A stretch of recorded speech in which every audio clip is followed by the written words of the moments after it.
Good morning, everyone. Hopefully you're all nice, warm, and cozy in your house. You got your coffee or your hot chocolate or your tea, whatever you like to drink, and are all settled in because we are so excited to welcome Chynna Presley here with us today. She is the Director of Intercultural Enrichment at her alma mater, Huntington University. She also runs their Horizon program. She has a bachelor's of social work and a master of science in organizational leadership. She is a speaker, advocate, and mother. And without further ado, I will let Chynna take it away. Good morning, everybody. So I'm going to unmute myself. I already did. All right. Well, I appreciate everybody who decided to sign up today. I know that it is not ideal to do another Zoom meeting, which I'm sure by this point in the week, we are probably all very tired of. However, let's count our blessings. We have a snow day. We had a couple of snow days, right? And we got to stay inside, and some of us got to stay inside and stay nice and toasty. So I would like to actually start this off. I do not do well speaking to a screen and just seeing my face the whole time. I would really love to interact with you and talk with you. So I want to start off with a little poll. So if you'll open up the chat, I'm actually going to put a link out here for you. And if everybody could click on that link, we're going to start with this quick little poll. And I am going to pull up our results. And hopefully you'll be able to see them. So the first question, if given the option between using a snowblower or a shovel, which one would you choose? I just recently purchased a snowblower. Shout out to Huntington County for having the only snowblowers left in the area.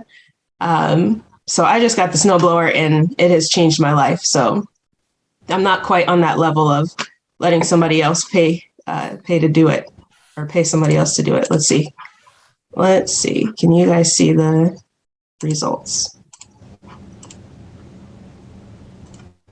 There you go. Can we see results here? All right. Yeah, snowblower. That's where it's at. Okay, let's go to the next question. Do you prefer to work from home or in the office?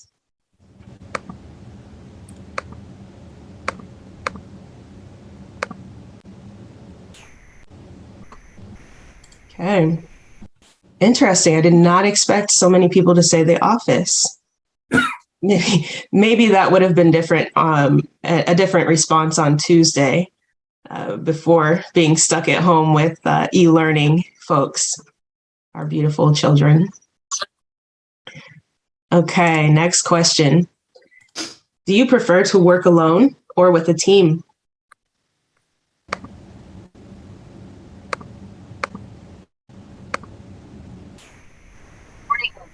Got a lot of teamwork people here. Teamwork makes the dream work. Okay. Right? Next question. Would you prefer to talk it out or avoid it until it goes away?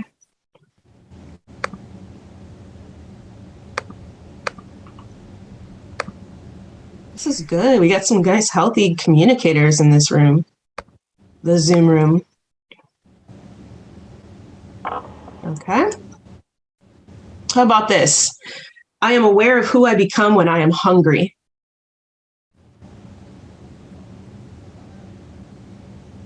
It's taken me a while to realize that it's important that I eat something before dealing with tough decisions. And the older I get, actually, the more I want to go to sleep if I don't eat enough, rather than just getting hangry. All right. Next one. I have experienced a moment at work where a person triggered some emotions in me that really affected my ability to enjoy going back to work.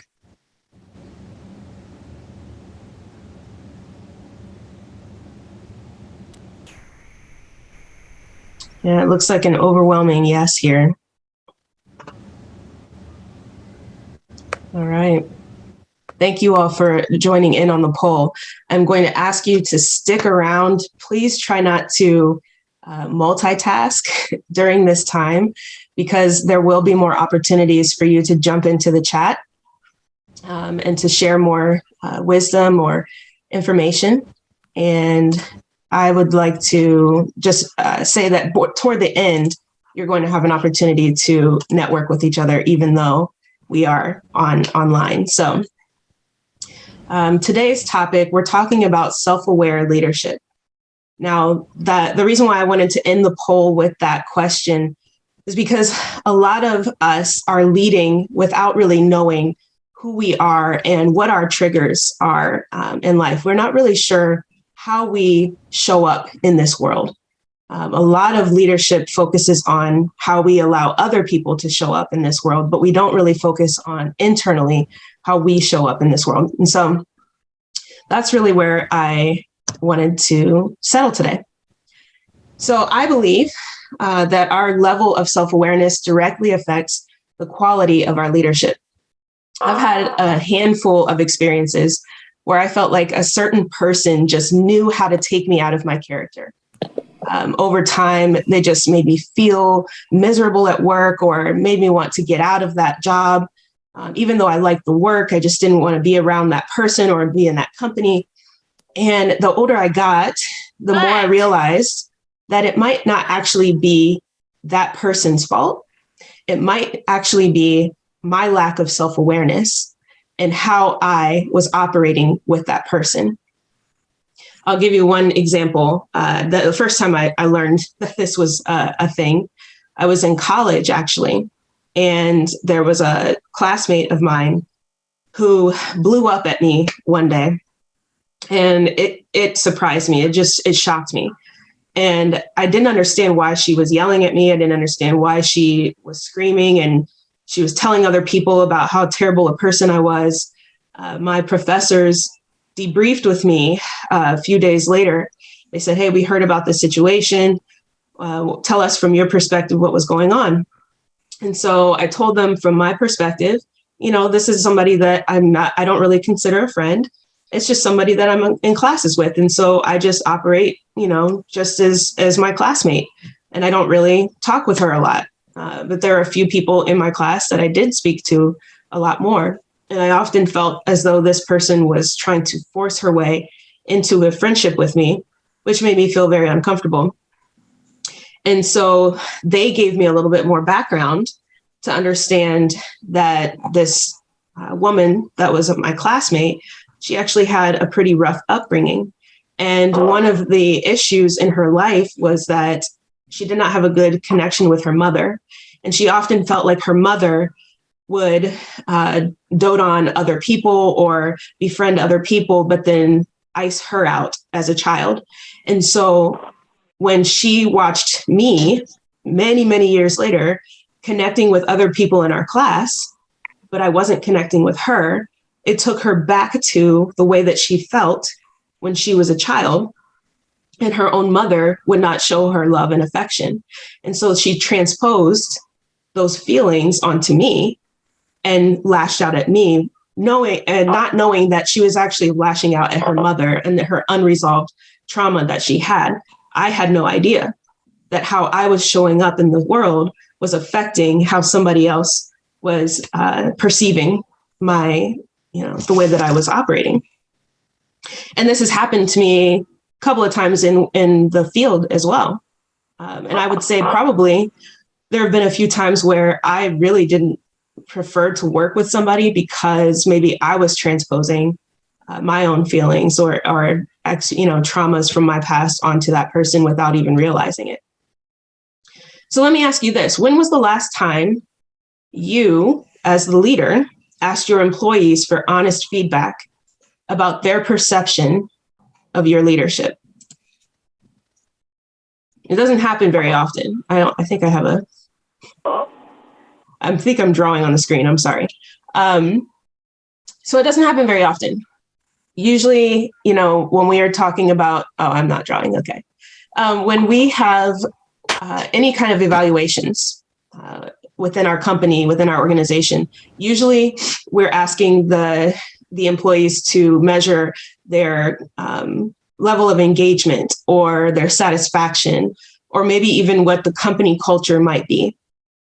But what I'm asking is, when was the last time you actually paused and asked your employees to give you honest feedback about their perception of you, their engagement with you?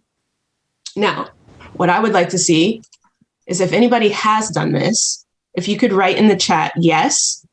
And then if you're brave enough, give us maybe one sentence or one word to describe how that went. So we say, I've asked. Angelina says, I have asked, but do not feel that I've always received real honest feedback. I think they want to say what they think I want to hear. I think that's valid. It's hard to receive honest feedback when you're maybe fearful of how that might come back on you. Has anybody else ever asked? It's a pretty quiet chat here. Okay, Andy says, yes, I typically found that I was being harder on myself than I needed to be. Well, that's awesome.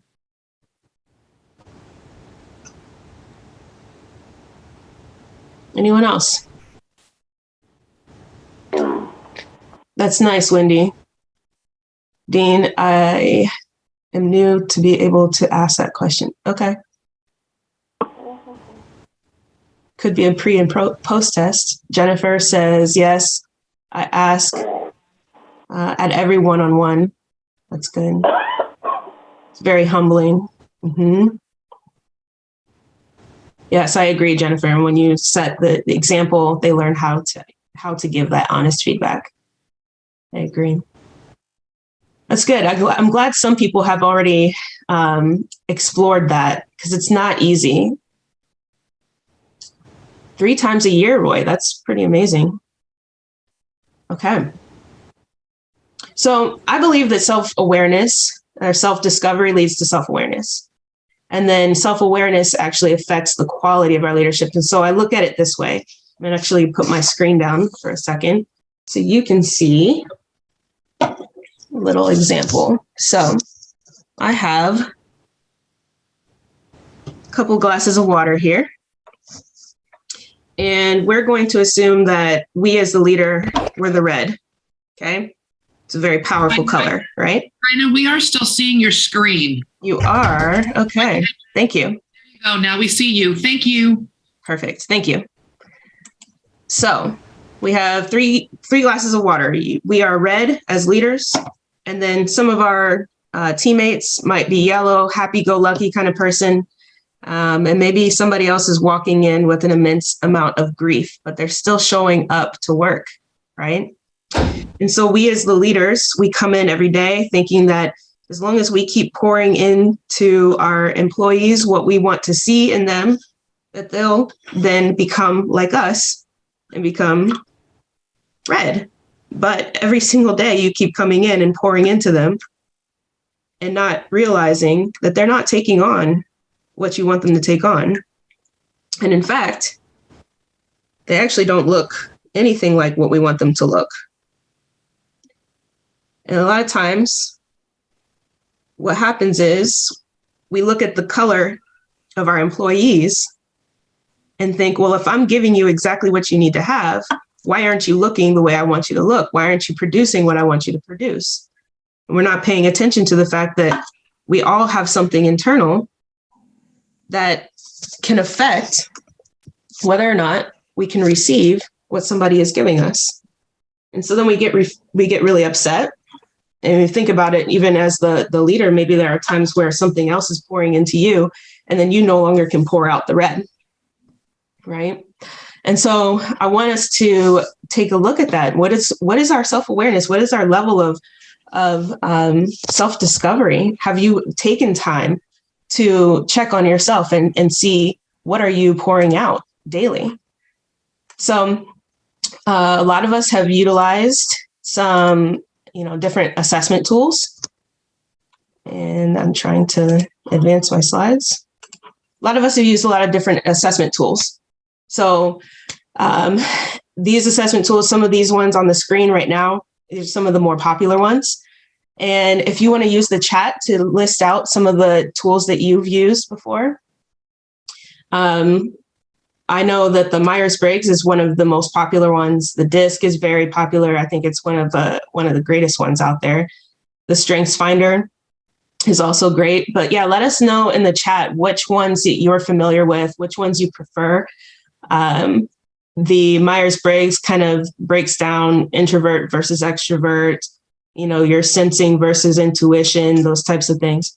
The DISC, I think, is very good to help you understand whether or not you are a bottom line kind of person or a relationships type of leader, or if you're more interested in quality and competency. Our Strengthsfinder, I love the Strengthsfinder because it tells you, these are your top 5 strengths. And then as you go down the list, you see a little bit more of what these strengths are that maybe you could work on a little bit more. What I love about the Strengthsfinder is being able to look at those top 5 strengths and understand them beyond just the word that it gives you as the descriptor, and understand how to utilize those strengths and make them even better, or interweave them into your work. Cultural intelligence, if you have not taken a cultural intelligence test, I would suggest that would be a very good way of gauging whether or not you are, or I should say not whether or not, or it's more of where you are on the spectrum of learning to understand and work with different populations of people, and how do you perceive your environment, and are you able to adapt when there are differences in the room. Emotional intelligence, obviously a lot of us know about emotional intelligence. Also another gauge to see how do we perceive ourselves, how do we express ourselves, what are our interpersonal relationships looking like, how do we make decisions, and then how do we manage our stress. I will say that I personally, anybody who knows me, the Enneagram is my absolute favorite. I am a fanatic. If we were in person right now, I would probably convert about 5 of you over to the Enneagram.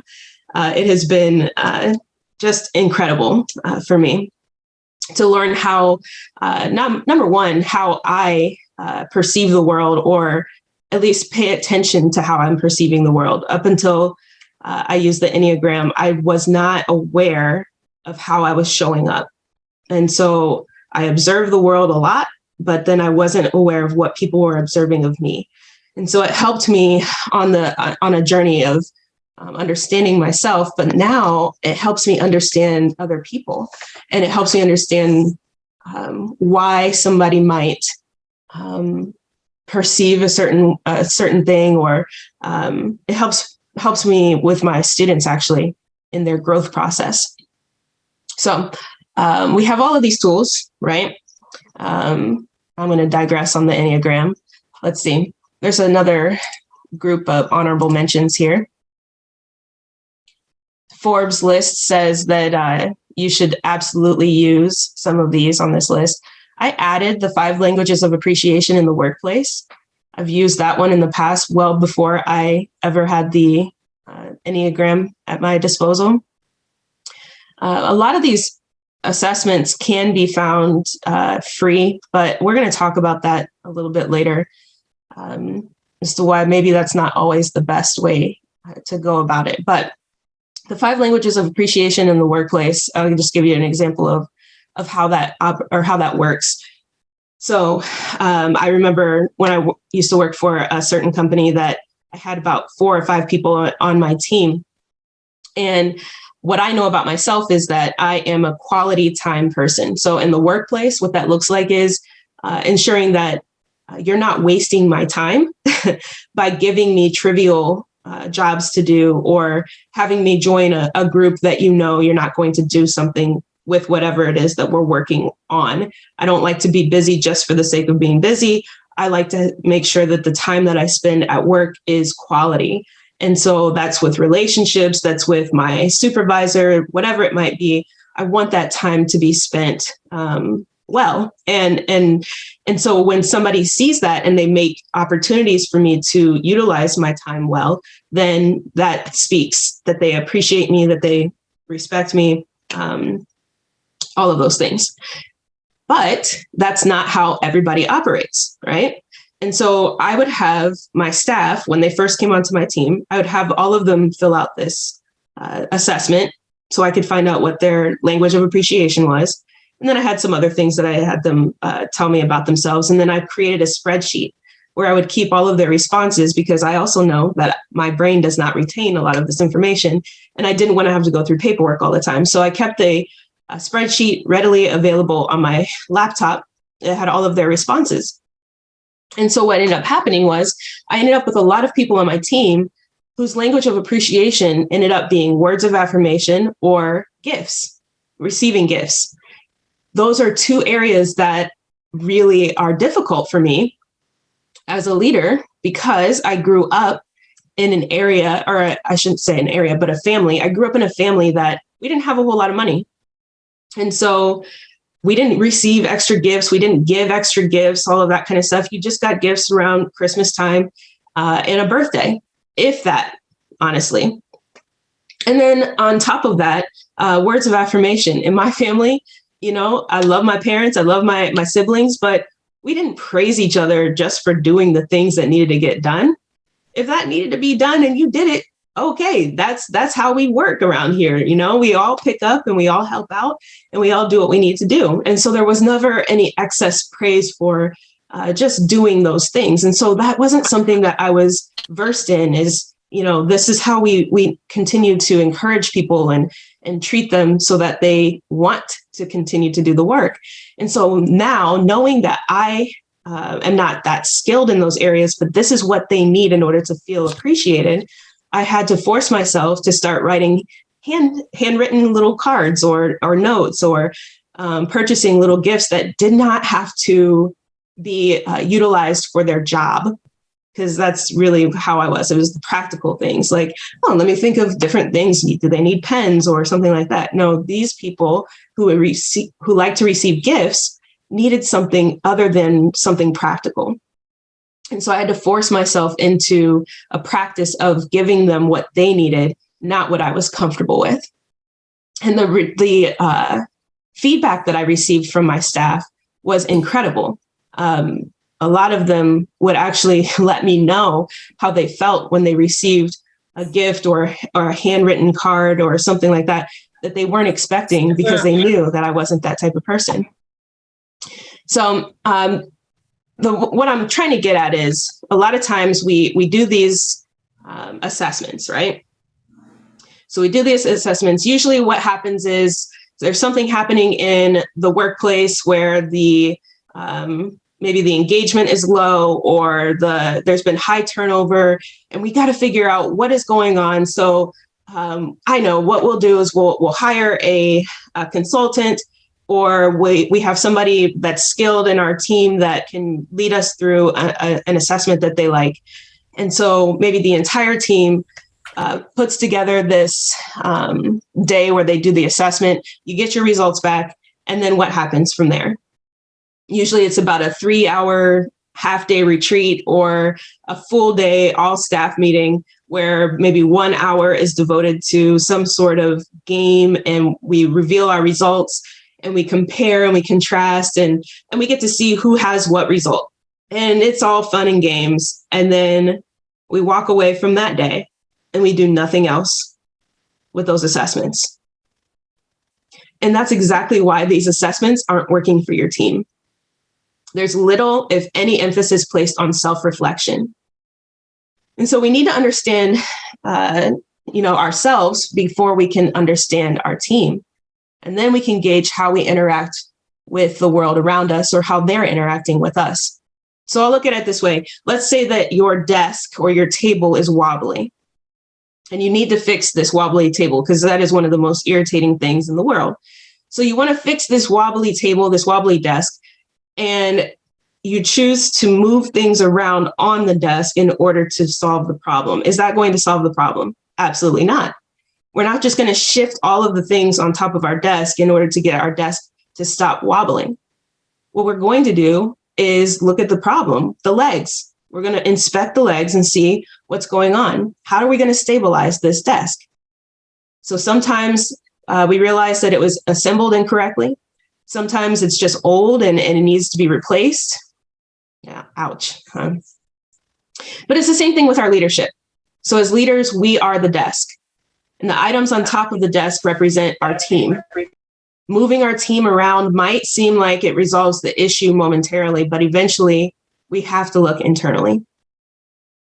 So let's look at ways that our self-awareness impacts our team. First of all, employee engagement and employee satisfaction. So we've heard it all before. People don't leave their company or their jobs, they leave their supervisor. Now, there's some new studies that suggest that maybe that's not entirely true, but the data is there. You know, anybody who reads a Gallup poll, you come to understand that people really do. They stick around because of their employee, because of their supervisor, because of their relationships with their supervisors. I've had the opportunity to work with some pretty incredible people over the years, and I could count probably on both hands how many of them were maybe unhappy with their job. Maybe I was unhappy with my job as well. Or maybe they felt like the company didn't exercise their mission, but they chose to stay longer because they didn't want to put me or their team in a tough spot. So when employee engagement and satisfaction is rated low, have you ever thought to compare that to what's going on with you in your personal life? What's the demeanor like when you go to work? What's your demeanor like when you go to work? And another question is, do you do a good job of leading authentically and transparently? And there's a difference between the two. A lot of times we want to merge those. Authentic leadership means that we show up and we are the same person at home as we are at work, as we are out in public. We're authentic, we're just ourselves. But transparent leadership means that we're actually letting people in and we're allowing ourselves to be vulnerable with our team. What does that look like? It means that when somebody says, hello, how are you doing? I'm honest in saying, you know what, I'm okay, but I've been better.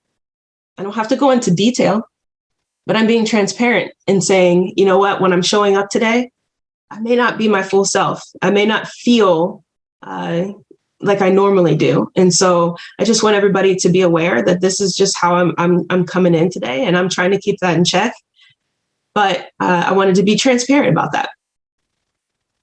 When you go into work, do you lead authentically and transparently? Or do you just expect everyone else to just show up and pretend like they're happy? So the next one, let's look at it from this angle. Have you ever told your team that you wanted them to feel like a family? Let's go back to the water situation, the cups. Have you ever considered that maybe some people were raised in a dysfunctional family? And so just the thought of coming into work in an atmosphere where somebody says that we are a family, how that might trigger some past trauma in them and how they might not engage or melt into the group as well as you would want them to, because when you use that term family, it actually means something very negative for them. What about employee retention? Are you struggling with high turnover? Now, we know that we're in a situation right now where a lot of people are dealing with high turnover, but let's pretend that pandemic stuff is not happening, and let's just go back to the way things used to be. If you're having high turnover, have you ever caught yourself or your leaders in the organization blaming millennials for their lack of loyalty? I know some of you have. I've heard it. I hate to break it to you, but millennials are in their 30s now, close to 40s. I myself am considered an elder millennial, or an exennial, as I like to say.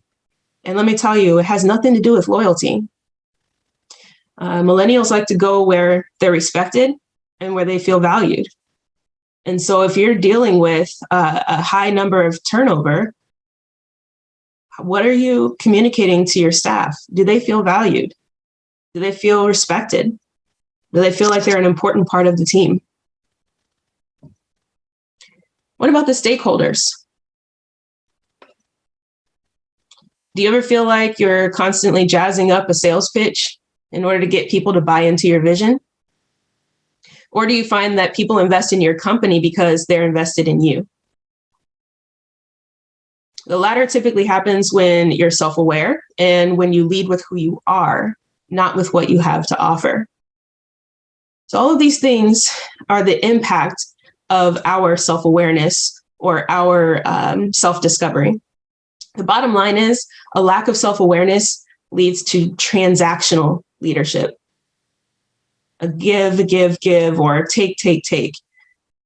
A self-aware leader is actually a transformational leader. They're one that can get everybody to buy into the mission. They can buy into the vision because they're self-aware. They're understanding how they are showing up in this world. And then they also pay attention to how other people perceive them. So I was going to give you another example, but I think we've heard enough about me. I would really like to show you a clip. Now, can we say in the chat if you've seen Encanto? I just would like to see if you've seen it or you haven't. As you guys are writing in the chat, for those of you who say no, I'm telling you right now, you need to do yourself a favor and borrow somebody else's Disney Plus login this weekend. And this has got to be one of the best movies that I have ever seen. I am going to give you a short recap. If you haven't seen it, this will not ruin it for you. It just kind of gives you a little bit more context. I actually have this understanding of this movie, and I looked at it from a whole different perspective when I watched it. So up until this point in the movie that I'm about to show you, let's see. Let's give you a short recap because it's a lot that goes on. But there's this family that all of them, when they become, it's like a coming of age kind of thing where they receive this a gift that helps build their community.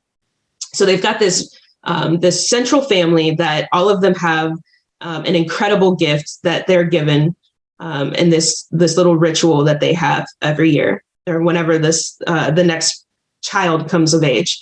Now, the community itself, they all love this family, but they don't have, the people on the outside don't have all of these gifts, but they appreciate how the gifts are affecting their community and how they're building their community to be a beautiful community.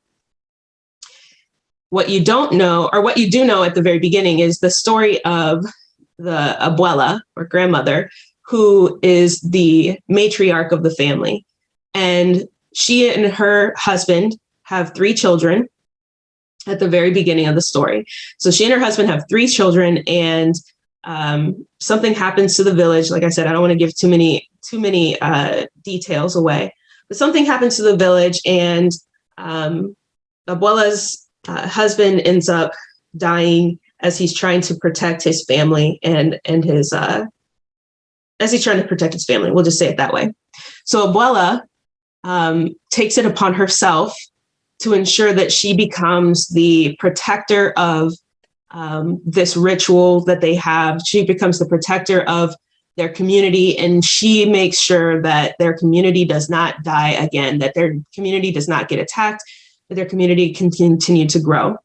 Okay, so abuela is a very important person in this scenario. So we have abuela who is working with everybody. She helps everybody get their gifts. There's one little girl that does not get her gift. She is the main character. You're going to see her in here. But at one point, we realize that the community isn't actually as fantastic as we think it is. And it's starting to fall apart. And one of the things you need to know is that right up until this part, everybody is falling apart. So you have a sister that is the strongest, the oldest and the strongest, and she feels like her strength is going away. You have, I'm sure most of you have heard the song, We Don't Talk About Bruno. That's what it comes from this movie. Bruno is one of abuela's sons, one of her children. And Bruno has a gift where it's almost like prophecy. Like he knows what's going to occur. And so every time he tells somebody what's going to occur, it usually ends up in tragedy. There's another person that has the ability to grow beautiful flowers, all of these things. So there's all these things that are happening, but Abuela is trying to protect this family and protect the community and not allow for anything to endanger it. And we have reached a point where the community is in danger. And so that's where we are right now. So let me play this video for you, and I need to make sure that you can hear the sound. I might need some help here. Jerry.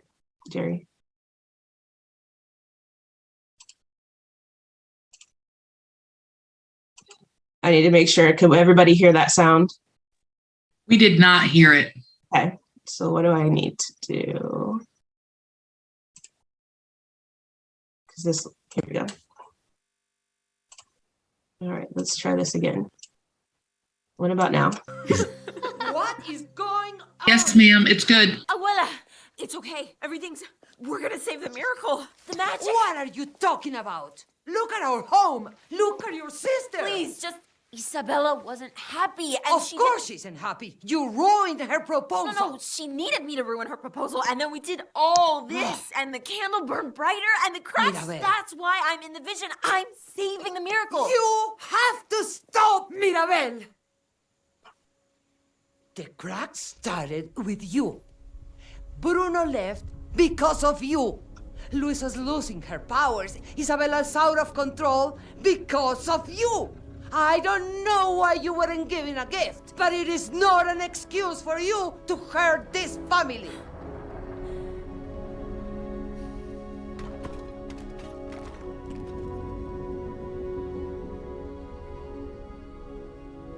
I will never be good enough for you.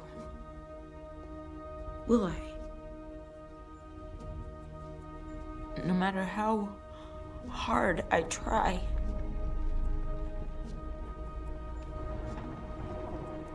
No matter how hard any of us tries, Luisa will never be strong enough. Isabella won't be perfect enough. Bruno left our family because you only saw the worst in him. Bruno didn't care about this family. He loves this family. I love this family. We all love this family. You're the one that doesn't care. You're the one breaking our home. Don't you The ever... miracle is dying because of you.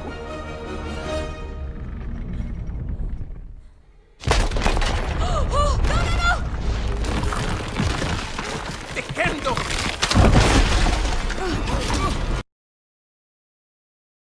Okay. Now, so what you don't know about this, if you haven't seen it, is that after this occurs, we realize that that Abuela, she was the problem. And what I think is so powerful here is after this little breakdown, Abuela takes a moment to kind of do a self-inventory, and she has a little flashback to the first scene actually of the movie. And she starts to see it from a different perspective, and she realizes that she actually was holding on to a bitterness that did not allow her to truly see the beauty and the gifts that everybody possessed. And so once she took a look at herself and reevaluated herself, the community came back together. She apologized to people. She loved on people again. Bruno, whom she had actually excommunicated from the family, came back and she apologized to him. And then toward the end, what you see is this community that is thriving. Every person gets to utilize their gift, and not just in the way that they were before, but actually in the way that it was intended to be utilized.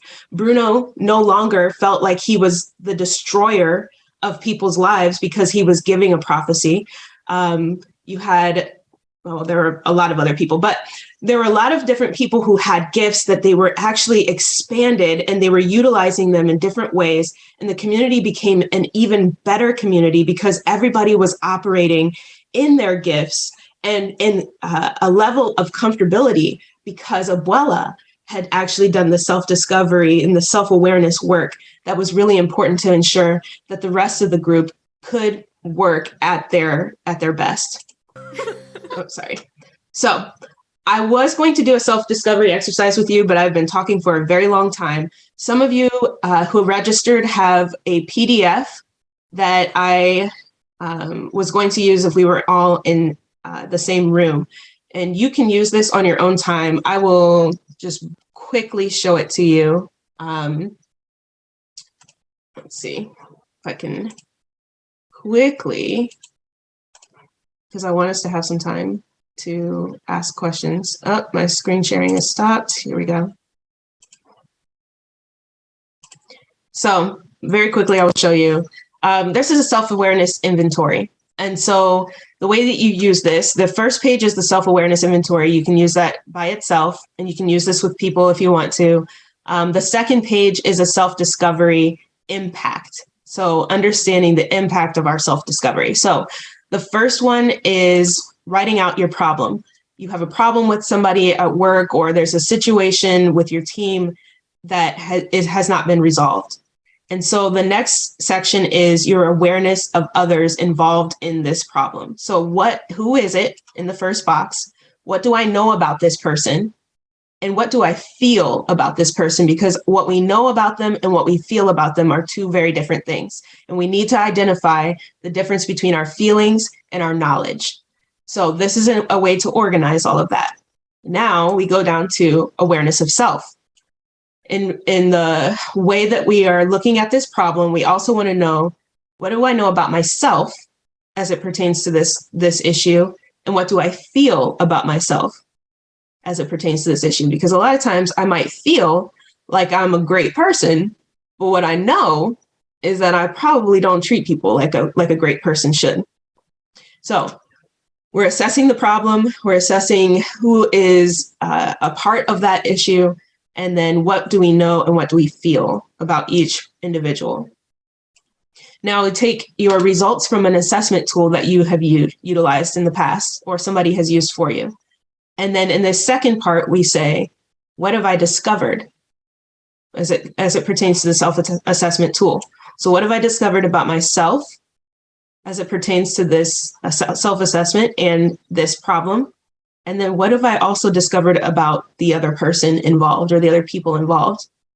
So by the time you get done with this exercise, you can start to connect some dots and understanding why things have escalated to where they are, or why things are not moving in the direction that you want them to move. And then you help kind of pinpoint some areas that could use some work. The next page is the self-discovery impact tool. So this is where you would look at an assessment tool like the Enneagram or something like that, write out what your results are. And then we're going to write down, what did I discover as I was reading all of this? Because again, a lot of times we take these tools and then we don't actually do anything with them. So what did I discover? And now we're going to look at, what did I like about what I discovered, and what do I dislike about what I discovered? Because a lot of times we don't do self-assessment tools because we don't like what we read and we don't fully understand what we're reading about ourselves. So it's important to put all of that on paper. And lastly, how does this impact my relationships? So a couple of ways in which what I've now discovered about myself, how I see when I look back and I'm processing how this has impacted my relationships. And then also, how does this impact my leadership? Because our leadership and our relationships aren't always the same thing. So I'm sorry that I had to breeze through that, but I wanted to make sure that there's plenty of time to discuss the investment component of this. So self-discovery, self-awareness, it takes some money, and you have to be willing to invest in your people on your team and in yourself. So obviously you want to choose the right assessment for your team. Right now, I would love if we have any therapists in the room, then I would really love for you guys to put your information in the chat. Because here's the thing, self-discovery often uncovers a lot of unresolved trauma, and it impacts your ability to adapt. So if we have any therapists in the room, go ahead and take a moment to type out your name, maybe your practice. If you want to put in, whether or not it's you have certain payment preferences or how people can get in contact with you. What is your preferred contact information? And make sure those of you who are in here and you think you see something you like, there's a way to save the chat so that you can go back to it later on. And then finally, getting a coach, get a professional to help you and offer it to your staff as well. So if we have any coaches in here, please type the title of your coaching business in the chat, your specialty or industry, and your preferred contact information.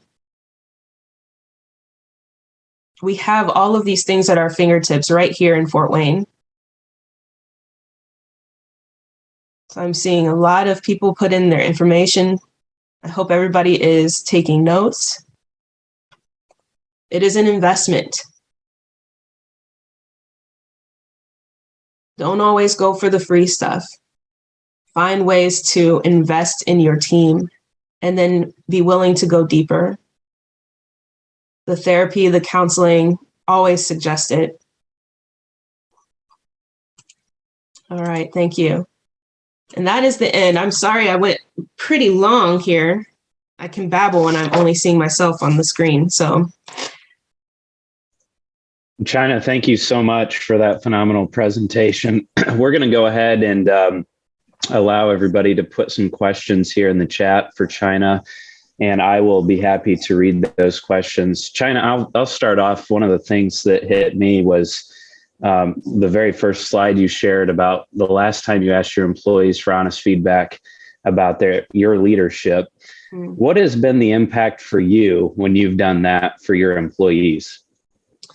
At first, it wasn't very easy because I wasn't aware of how I was showing up at work. And I thought that I was doing a better job than what I really was. And so I had a few who were very honest with me, and they told me that some of the things that they were I was asking them to do didn't really align with how they did it. And so it was really difficult for them to do what they needed to do in their job, but then to try to do it as a way to, please me or appease me. And so I realized that I was not leading with, I wasn't tailoring how I worked with each one of my staff based off of what they needed. I was working with them based off of what I thought I wanted. And ultimately what I wanted was to please my supervisor, right? I wanted to get a good performance evaluation. And so if I wanted the good performance evaluation, I needed to start tailoring my work or how I worked with each one of my staff members based off of what they needed. And so that feedback is hard, but it was very necessary and transformational even for me. I actually started my coaching business because of one of my former employees. The way that she received my growing leadership, she ended up feeding back into me and helping me grow my perception of my own abilities as a supervisor. And so I actually have her to thank, and I actually thanked her the other day because she came back to me after I don't know, maybe 7 years and said, "Hey, I'm working for this organization and I really would love it if you'd come teach them how to do what you did when we worked together." And I had to tell her it was a team. It was a team. She really helped me learn how to grow and expand my skills because awesome. I asked for that feedback. We have a question from the employee perspective. If you are joining a new team, do you have tips for assessing what your new team may need from you to thrive? I think it's always difficult to join a new team because you're not sure about the company culture or expectations that are placed on you. And so one of the things that that has worked for me is to lead with relationship. I know that I have skills and talents that I can bring to the team, but none of those things will be accepted or appreciated if there's not some level of transparency and authenticity. And I don't mean that everybody has to be your best friend by any means, but people want to be known and people want to be understood. And so when I join a new team, or if you join a new team, I suggest taking your time to get to know the people around you, not in a way that you're prying or asking too many questions, but just in general, asking them what they, how did you get here? How'd you land here? Tell me a little bit about your career path and your journey, or, tell me what are some of the tips and tools of the trade, things that I need to learn. Always be willing. And that's one thing that I've learned about working with youth, actually, is that I always have to be willing to kind of remove myself from the idea that I know I have all the answers. And so I know that I know a lot of things. I know that I can bring a lot to the table, but there are probably other people in here that can do the same. And so I want to respect that and get to know them and find out, who can I get a little bit closer to, and who needs me to just leave this as a work relationship. But ultimately, I want to respect the team that is already in place, and I want to help enhance whatever is already there. So if you can look at it from that perspective, instead of or they don't want me, or they're not going to accept me, but it's more of a, let me take charge and build some relationships here, then it can make it an easier entry. You had that wonderful illustration with the cups and filling up the different cups. So we had a question come in. How do you fill your own cup back up when you've been pouring into others? Yeah. So actually, I've been talking to a lot of my students recently about the difference between self-care or rest and restorative rest. A lot of times we give tools and tips about self-care. Go get your manicures, go get a massage, things like that. That's not true self-care, right? And so if we're working on our self-care, then that means we need to know what things actually fill us up. For me, I know that I am running on fumes sometimes, and people ask me, are you resting? Yes, absolutely. I incorporate rest into my everyday routine. However, I know for myself that true restorative rest is going to take a trip away for a few days in silence, preferably, or maybe a walk in a hike in nature or something like that. There are certain things that I know will restore me that I have to do in order to be able to bring my full self. And so if you have not identified what are those things that bring restorative rest or self-care in some way, then that's probably the first thing you need to do, is figure out when I do these things, are they truly actually renewing me and making me feel like I can continue on with this work? Or are they just taking away my time or my energy? Are they just a Band-Aid to solve the problem? So I don't know if I'm fully answering that question, because I think I went off onto a rabbit hole. But in order to fill my cup, I try to find restorative rest. I try to find ways that I restore myself, and I make myself a priority. We had another question come in. What suggestions do you have for someone new to supervisory positions? Come talk to me. No, I say if you're new, it's a difficult dance. Trust yourself. Gauge your relationships with your staff. If you're struggling, one of the things that I found is that there are very few trainings out there that really allow for a supervisor to feel confident in their work. And so I look at supervisory work as, kind of being the juicy part of a hamburger. And so you have to do what's necessary to keep you, kind of in charge of your own education. You have to look for trainings. You have to ask for help.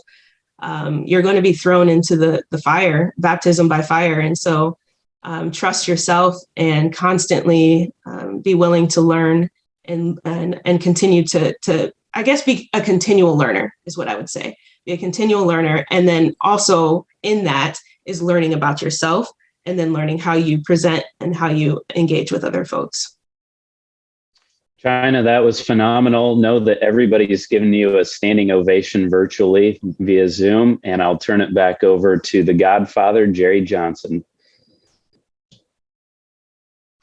Hey, we want to thank everybody for coming this morning. What a wonderful time we had with Chynna, and just valuable information. I think we had over 100 people come and go throughout the morning. So Chynna, thank you so much for sharing from your heart.